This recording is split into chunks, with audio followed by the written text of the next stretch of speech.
Difícilmente eso se revierta porque la ausencia de Lula se explica con la presencia de, déjame usar una expresión de carnaval, la escola do samba del expresidente Jair Bolsonaro y varios dirigentes de la extrema derecha y algunos de la extremísima derecha. Es decir, Bolsonaro va a hacer en Argentina aquello que no ha podido hacer en ningún otro país del mundo. Nadie recibe a Bolsonaro en el mundo, y en esto estoy siendo casi literal. Sí.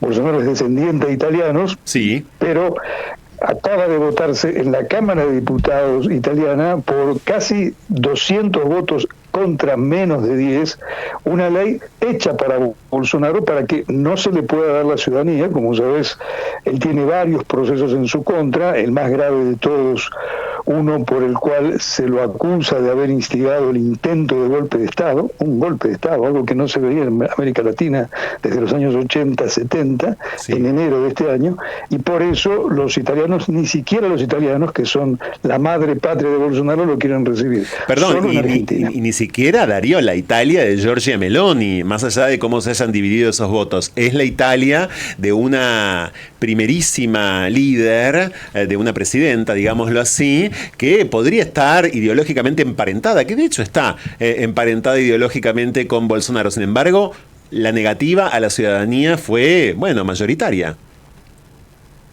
Tal cual, pese a que el gobierno de Giorgia Meloni sintoniza con otros líderes y con otros gobiernos de extrema derecha, gobiernos que han estado, que ya no están, el de Bolsonaro uno, concluido el 1 de enero pasado, el de Donald Trump otro, ni siquiera en la Italia de Meloni, como vos bien lo decías, es bien recibido, ni recibido Bolsonaro, porque cuidado, aquí en la embajada italiana, los hijos de Bolsonaro, y luego trascendió el propio expresidente, ¿por qué tramitaron o intentaron tramitar contra el reloj la ciudadanía del país de sus ancestros? Porque ciertamente temen ser presos. Contra Bolsonaro hay más de 10 procesos en curso, inclusive algunos ya concluidos, debido a los cuales, en este segundo caso, Bolsonaro no puede ser candidato en 2026. Eso es algo que generalmente pasa por debajo del temario internacional.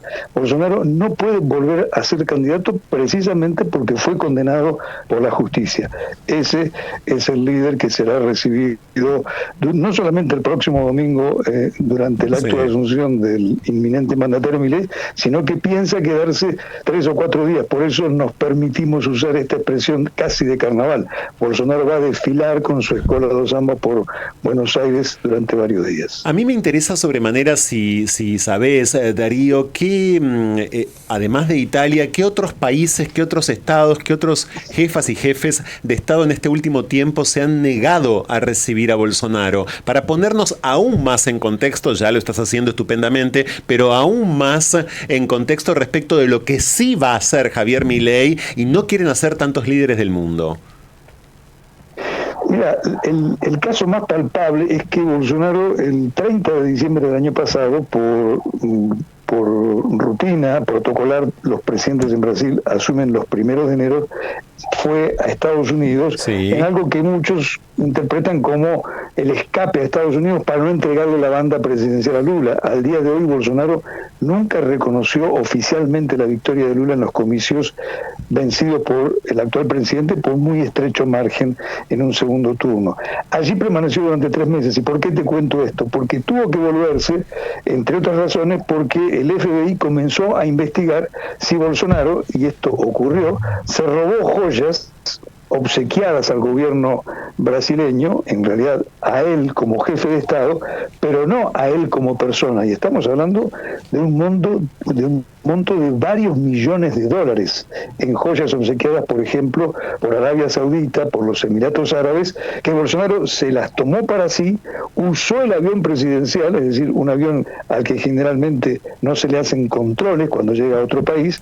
Bolsonaro llegó en carácter de presidente de Estado, de jefe de Estado, a la Florida, donde permaneció durante 3 meses, y tuvo que volverse.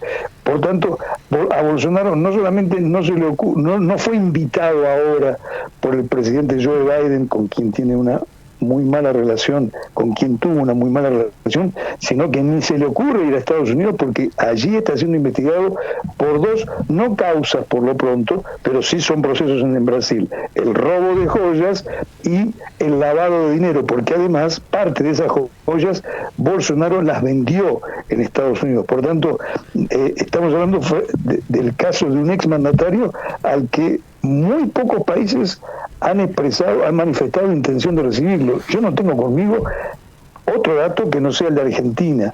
El año pasado, sí, a mediados de este año, también se dijo que él participaría de una cumbre mundial de extremas derechas, donde estarían emisarios de Trump, emisarios de Meloni, el partido Vox, muy conocido en Argentina, sí, de España, y otros semejantes de varios países en Portugal. Y de buenas a primeras, de un momento a otro, Bolsonaro dijo que no iba y no fue. No sé decirte, Franco, claro, el motivo que pudo haber ocurrido Bolsonaro ahí. Desistió. Exactamente. Está Darío Piñotti, corresponsal de Página 12 en Brasil, en diálogo con francotirador Manuel Casado. Darío, buenas tardes. Bueno, la pregunta tiene que ver con la embajada de Argentina en Brasil. Daniel Scioli, ¿cómo va a quedar parado el tablero de la relación bilateral entre ambos países con la continuidad justamente de Scioli, que parece que todo indica que se va a quedar en su cargo, ¿no? Por lo pronto es seguro que Scioli será el embajador argentino en Brasil el próximo 11 de diciembre. Ese es un acuerdo al que se llegó en un movimiento de piezas, tanto de la diplomacia en gestación de Milei como de la diplomacia brasileña. Lula lo dijo, lo expresó, lo declaró en manifestaciones propias, pero a través también de sus ministros, por ejemplo, quien es su asesor internacional, el ex canciller Celso Amorín, y el ministro de Comunicaciones, en el siguiente sentido: con Milei, nadie ignora, tenemos poca o ninguna simpatía, pero debemos mantener una relación de Estado. Sí. Y buscando ese objetivo es que Lula, luego de un primer momento bastante ríspido, recordarás que en el último tramo de la campaña electoral Milei llamó a Lula de corrupto y comunista, se bajaron las tensiones y fue recibida aquí en Brasil la futura canciller Mondino, aquí en Brasilia, en otro hecho que demostró el esfuerzo de Milei, o por lo menos de su entorno, de mitigar las tensiones con Lula. Traducción: consecuencia de esa distensión es que hasta ahora embajador Daniel Scioli va a continuar en su cargo, es decir, lo fue como representante de Argentina en el gobierno saliente de Alberto Fernández y lo será en el gobierno entrante. Nos consta que Scioli actuó poniendo paños fríos en los momentos de mayor enfrentamiento entre Lula y Milei. Te cuento algo que aquí se supo en los corrillos y quienes lo confirmaron en el Palacio del Planalto. Lula quedó realmente molesto al escuchar los insultos de Milei, pero ese disgusto aumentó más aún. Milei, bueno, ustedes lo saben mucho mejor que nosotros, fue electo el 19 de noviembre, y el 20 por la mañana ya convidó directamente en una conversación por videollamada a Bolsonaro, algo que Bolsonaro festejó a las carcajadas por las razones que les decía antes. Nadie en el mundo lo recibe y mucho menos un presidente lo convida. ¿Por qué este disgusto de Lula? Porque con eso se rompieron todos los rituales diplomáticos, es decir, un presidente electo suele recibir llamadas de otros que lo felicitan y en esas llamadas, sea por vía telefónica, sea por texto, se lo suele convidar. Y eso fue lo que hizo Lula, el propio Lula, el domingo por la noche cuando él felicitó a Milei.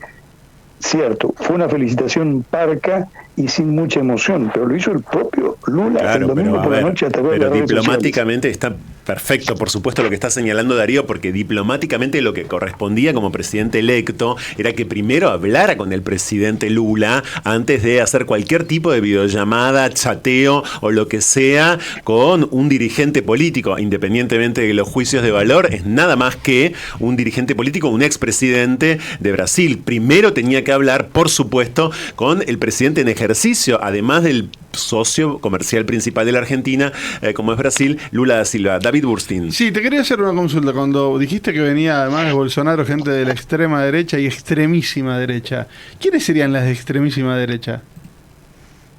Hay grupos, buenas tardes, hay grupos de extremísima derecha, principalmente en el estado de Santa Catarina, un estado que conocemos muy bien los argentinos al visitar frecuentemente Florianópolis. Exacto. Hoy pudiéramos decir que Santa Catarina es el estado donde hay más focos de grupos neonazis y donde por otra parte el bolsonarismo y el propio Bolsonaro tienen mejor acogida. Jair Bolsonaro sigue siendo un dirigente político muy popular y tiene el respaldo no solamente de buena parte de la población y de aquellos que lo votaron el año pasado, sino de factores de poder gravitantes como las Fuerzas Armadas, el partido de los policías, que son realmente un partido de los policías, tanto como que tienen un bloque importante, de gravitante peso aquí en la Cámara de Diputados, y el partido de los pastores evangélicos, de manera que no estamos hablando de un político jubilado y de un político pretérito. Puede serlo de cara a las relaciones internacionales, pero bien, el gobernador de Santa Catarina posiblemente va a estar en la delegación de Bolsonaro, y diputados de Santa Catarina, que también representan estos grupos. ¿Por qué te dije de extrema o de extremísima derecha? Porque Bolsonaro, por cierto, es un líder de extrema derecha, pero en ese estado en particular, aunque por cierto no solamente, es el estado donde ha crecido más en términos relativos. Santa Catarina es un estado de población baja, si lo comparamos con San Pablo, con Río, con Minas Gerais, pero es el estado donde más creció la existencia de grupos neonazis y de grupos en los que se defiende la supremacía blanca frente a los negros. Claro, ultra racistas, claro. Exactamente, y estamos hablando de grupos activos, estamos hablando de grupos que militan, de grupos que tienen reuniones o públicas o semipúblicas, en fin, estos, pudiéramos decir, están ubicados a la derecha de Bolsonaro, o por lo menos en una consistencia o en un integrismo de pensamiento y de acción más radicales que el propio expresidente. Adriel Luján, sí. Darío, te quería consultar porque esta presencia de Bolsonaro aquí en Argentina lo pone no solamente, ya es tiene nombre y es un dirigente político y así lo nombras, pero también en cuanto a las relaciones, porque ya hay un país que por lo menos le da legitimidad a futuro para una posible candidatura, si bien vos decías, no lo reciben incluso aquellos que pueden tener un pensamiento cercano a él. En este caso es una invitación formal a un presidente que va a estar durante 4 años, si le va bien y si no pasa nada extraño, pero 4 años que tiene por delante, y de cara a una próxima elección, próxima posible postulación, Lula, Bolsonaro, y hay otra cara. Uno habló de Sergio Moro, se habló del Partido Verde, pero ¿con peso o no peso? ¿Hay grieta? ¿Es Lula, Bolsonaro y alguien más o son ellos dos? Son esos dos. Bolsonaro, como nos referíamos hace un minuto, fue inhabilitado para ser candidato en 2026 porque cometió varios delitos el año pasado, y en esto estamos hablando de sentencia firme, pero sí, una de las no seguras ni probables, pero posibles candidatas es su esposa, Michelle Bolsonaro, la ex primera dama y la dueña de uno de esos collares valorados en más de $1 millón que fue escondido y llevado a Estados Unidos. Ella va a estar en la delegación, también va a estar el gobernador de San Pablo, alguien que, por cierto, quien gobierna San Pablo, un estado con el Producto Bruto y la población equivalentes a los de Argentina, Tarcisio de Oliveira, un capitán del ejército retirado, probablemente va a ser parte de la comitiva, es otro de los eventuales candidatos. Es decir, Bolsonaro no estará en la disputa, salvo que haya, y esto no puede descartarse por otra parte, un fallo de última instancia de la Corte Suprema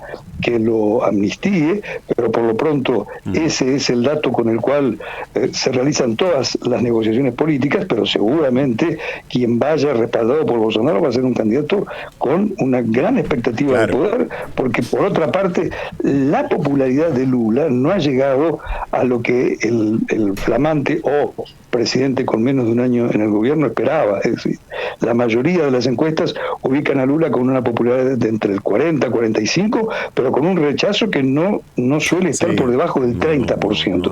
De manera que el equilibrio del poder en perspectiva electoral sigue existiendo en Brasil. Y cuidado, porque este Bolsonaro que hoy es un paria internacional en caso de que en noviembre del año que viene, y estamos hablando de una expectativa, por cierto, probable, el vencedor en las elecciones de Estados Unidos sea Donald Trump, allí tendremos un eje Buenos Aires, Brasilia, Washington muy fuerte de extrema derecha. Añado Paraguay, en fin, y otros aliados en el camino. Muchísimas gracias, Darío, ha sido un placer, te agradezco muchísimo, gracias. Por nada, hasta pronto. Darío Piñotti, corresponsal de Página 12 en Brasil. Me voy rápidamente al móvil de Splendid 990 con Gonzalo López porque arrancó la conferencia de prensa de Andrés